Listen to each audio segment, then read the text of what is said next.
سورة الإسراء. بسم الله الرحمن الرحيم. سبحان الذي أسرى بعبده ليلا من المسجد الحرام إلى المسجد الأقصى الذي باركنا حوله لنريه من آياتنا إنه هو السميع البصير. وآتينا موسى الكتاب وجعلناه هدى لبني إسرائيل ألا تتخذوا من دوني وكيلا ذرية من حملنا مع نوح إنه كان عبدا شكورا. وقضينا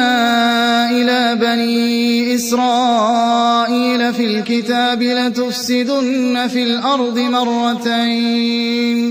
مرتين ولتعلن علوا كبيرا.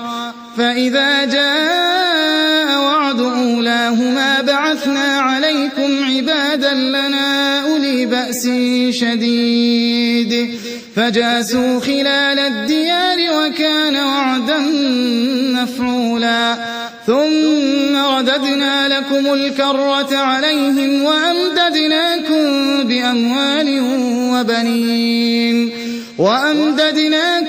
بأموال وبنين وجعلناكم أكثر نفيرا. إن أحسنتم أحسنتم لأنفسكم وإن أسأتم فلها. فإذا جاء وعد الآخرة ليسوءوا وجوهكم وليدخلوا المسجد كما دخلوه أول مرة وليتبروا ما علوا تتبيرا. عسى ربكم أن يرحمكم وإن عدتم عدنا وجعلنا جهنم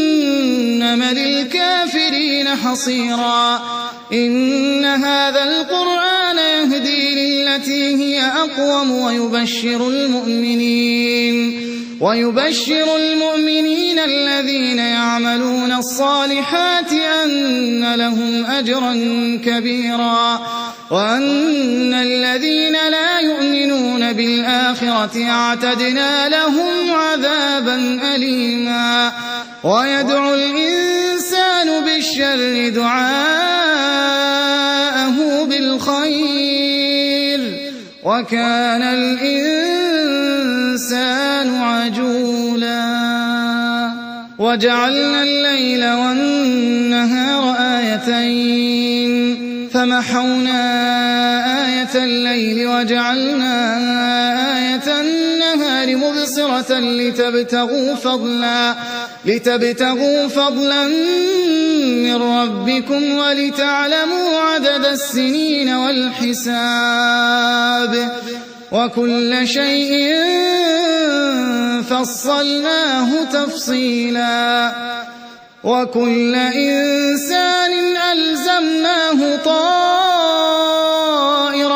في عنقه ونخرج له يوم القيامة كتابا يلقاه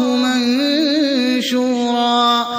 اقرأ كتابك كفى بنفسك اليوم عليك حسيبا. من اهتدى فإنما يهتدي لنفسه ومن ضل فإنما يضل عليها ولا تزر وازرة وزر أخرى وما كنا معذبين حتى نبعث رسولا. وإذا أردنا أن نهلك قرية أمرنا متر فيها ففسقوا فيها فحق عليها القول فدمرناها تدميرا. وكم أهلكنا من القرون من بعد نوح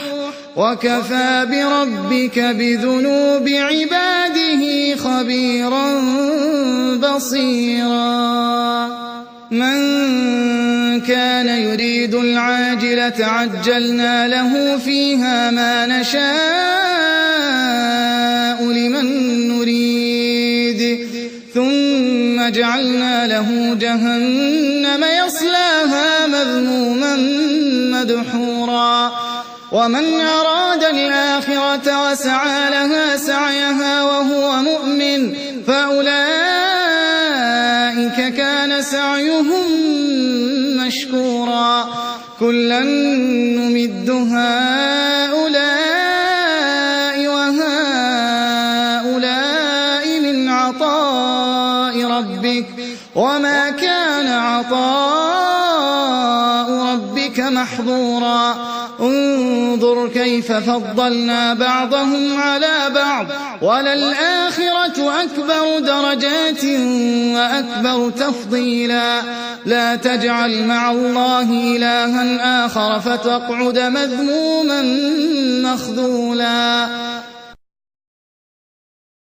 وقضى ربك ألا تعبدوا إلا إياه وبالوالدين إحسانا إما يبلغن عندك الكبر أحدهما أو كلاهما فلا تقل لهما أف ولا تنهرهما وقل لهما قولا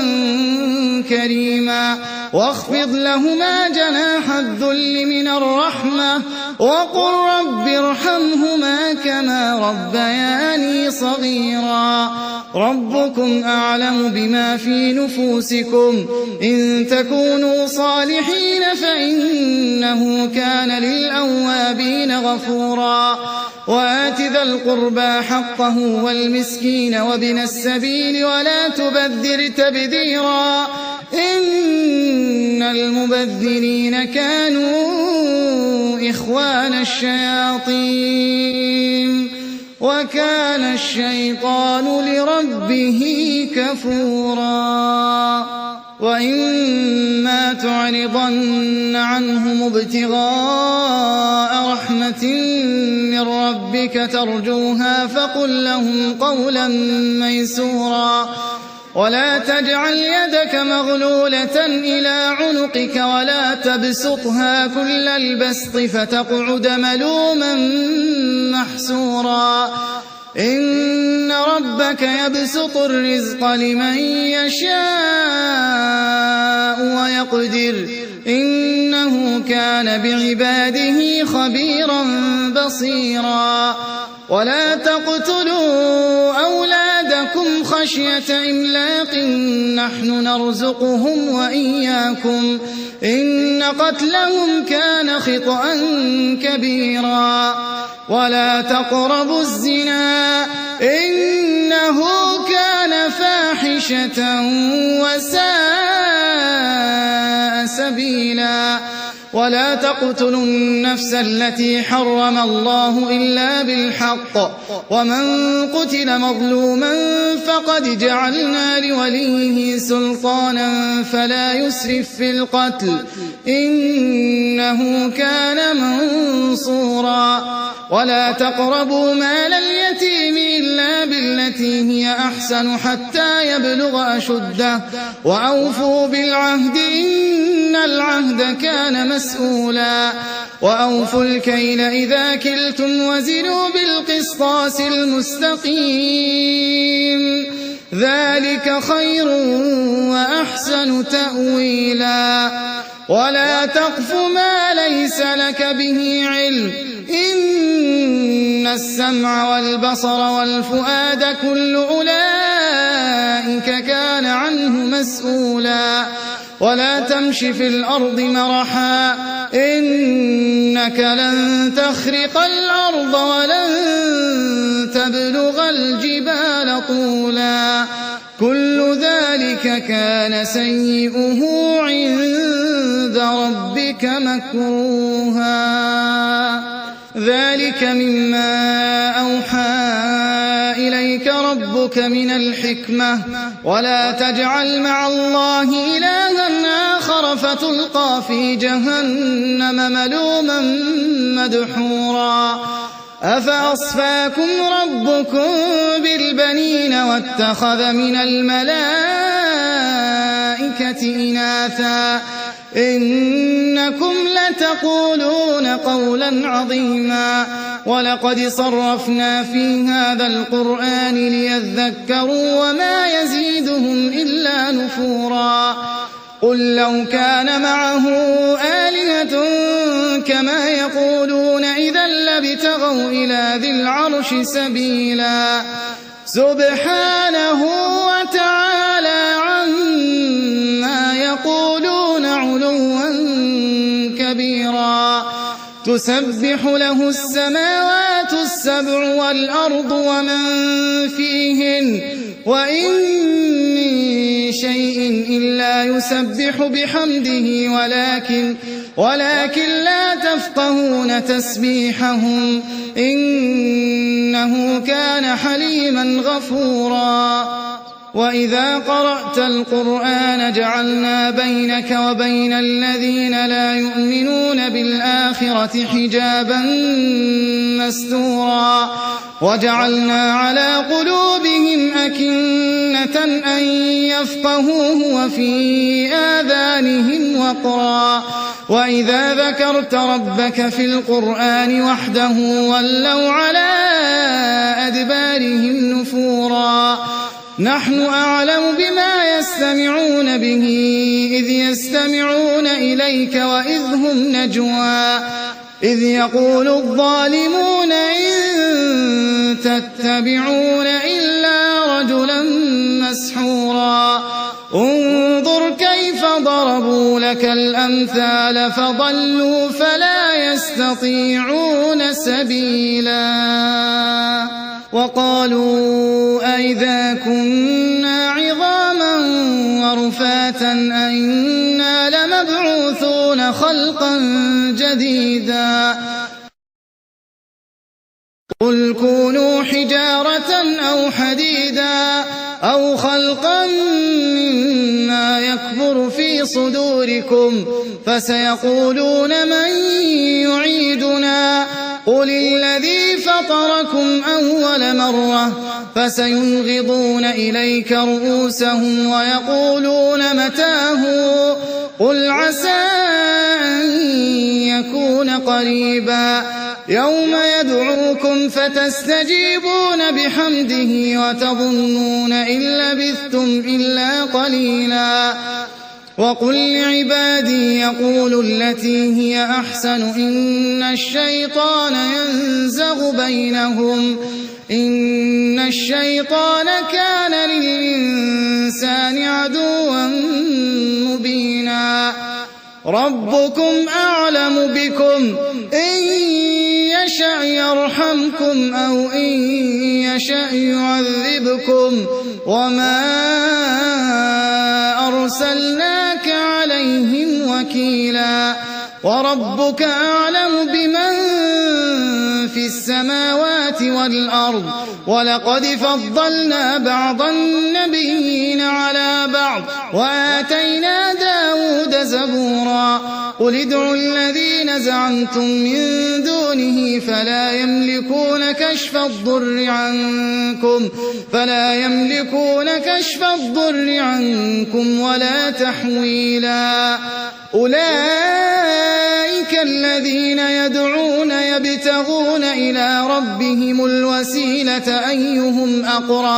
أيهم أقرب ويرجون رحمته ويخافون عذابه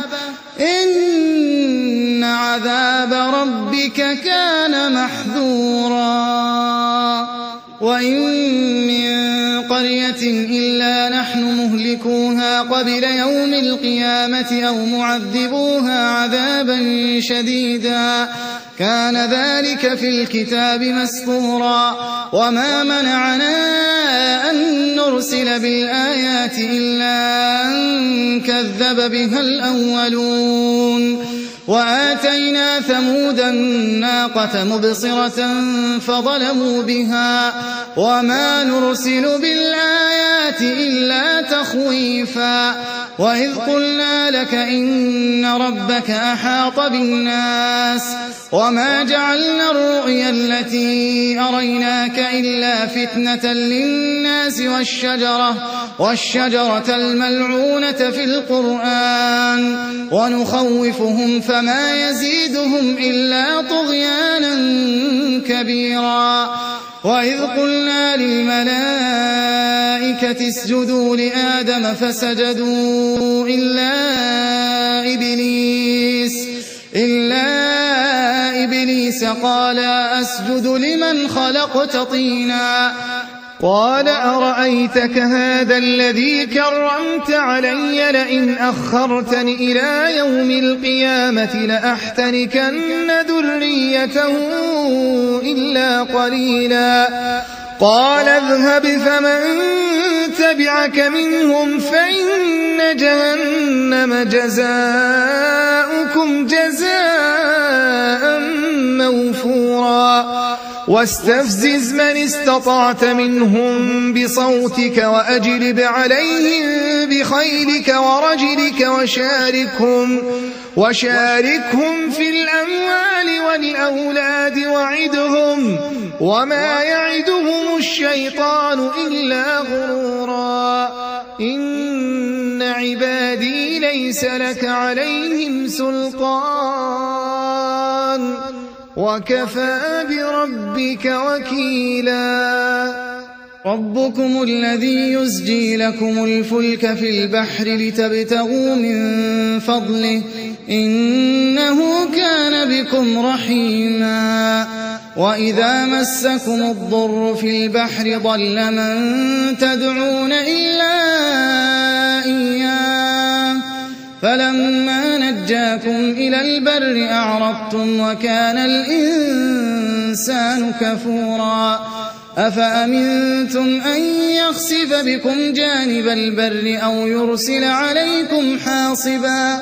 ثم لا تجدوا لكم وكيلا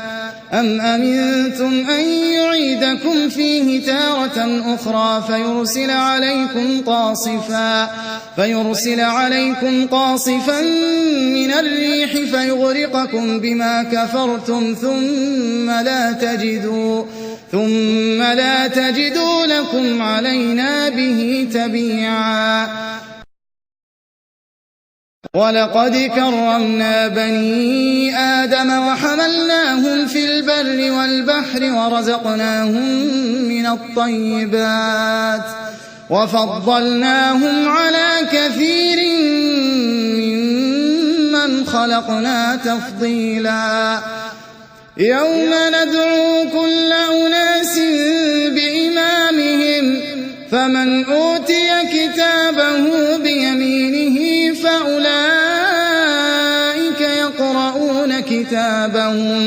فأولئك يقرؤون كتابهم ولا يظلمون فتيلا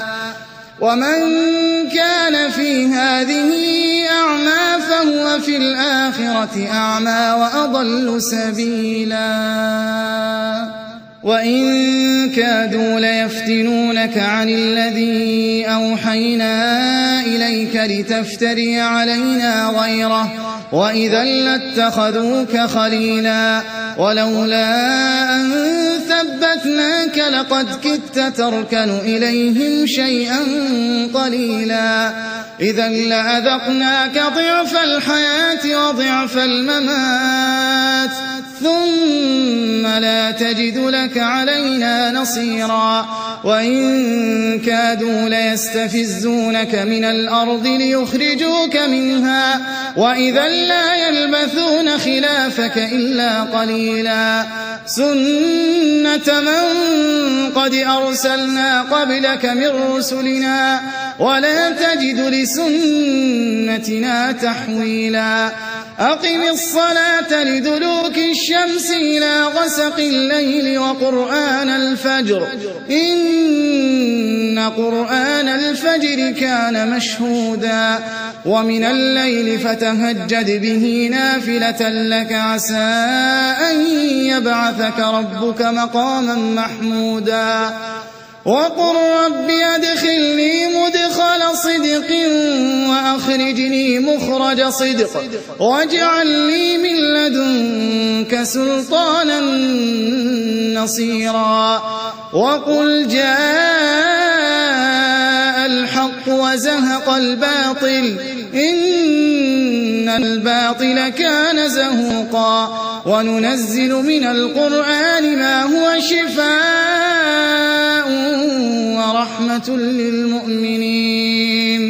ورحمة للمؤمنين ولا يزيد الظالمين إلا خسارا وإذا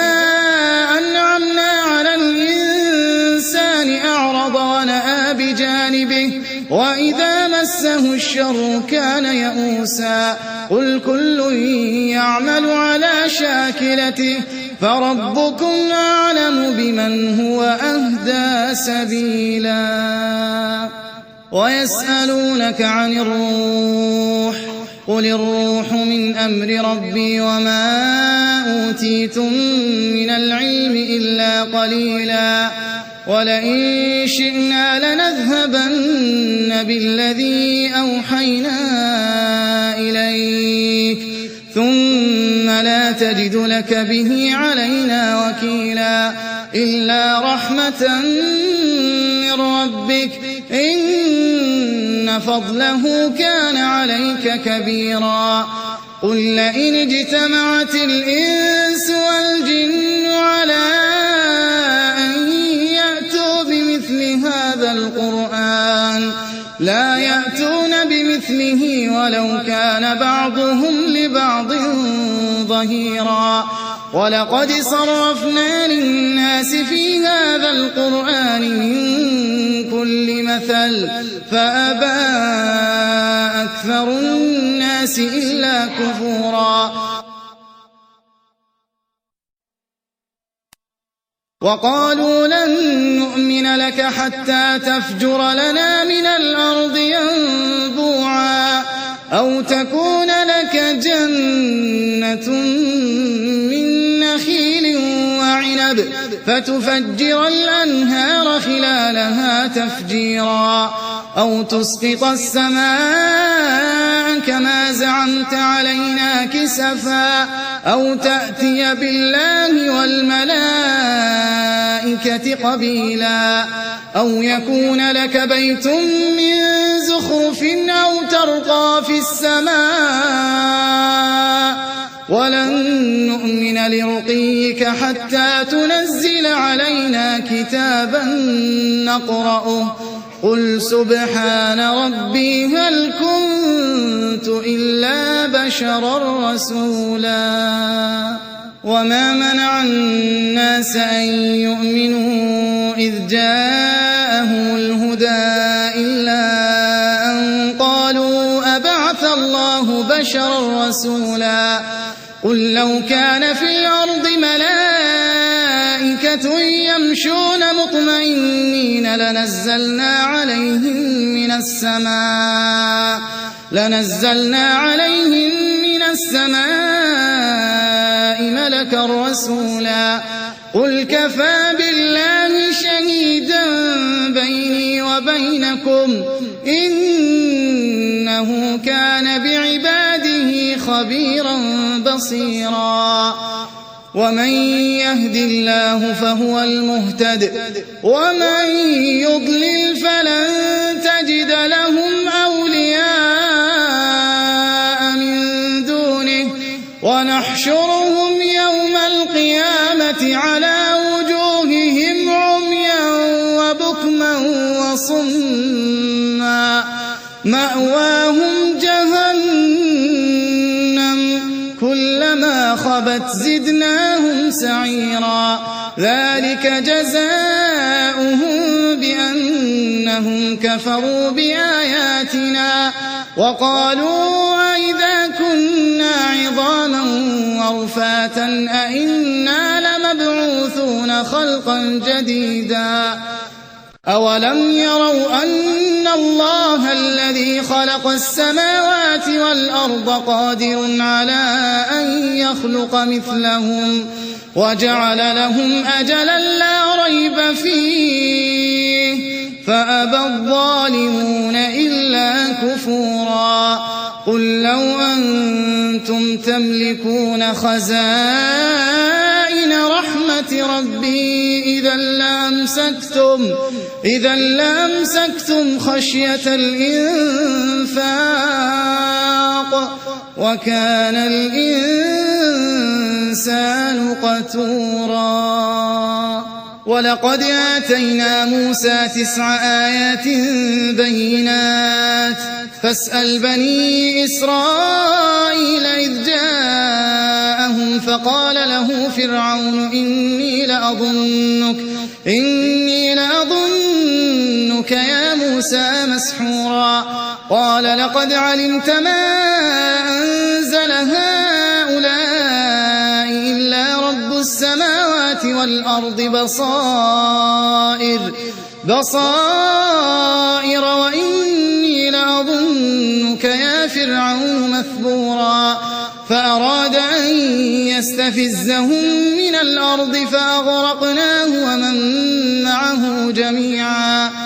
وقلنا من بعده لبني إسرائيل اسكنوا الأرض فإذا جاء وعد الآخرة جئنا بكم لفيفا وبالحق أنزلناه وبالحق نزل وما أرسلناك إلا مبشرا ونذيرا وقرآنا فرقناه لتقرأه على الناس على مكث ونزلناه تنزيلا قل آمنوا به أو لا تؤمنوا إن الذين أوتوا العلم من قبله إذا يتلى عليهم يخرون للأذقان سجدا ويقولون سبحان ربنا إن كان وعد ربنا لمفعولا ويخرون للأذقان يبكون ويزيدهم خشوعا قل ادعوا الله أو ادعوا الرحمن أيما تدعوا فله الأسماء الحسنى ولا تجهر بصلاتك ولا تخافت بها وابتغ بين ذلك سبيلا وقل الحمد لله الذي لم يتخذ ولدا ولم يكن له شريك في الملك ولم يكن له ولي من الذل وكبره تكبيرا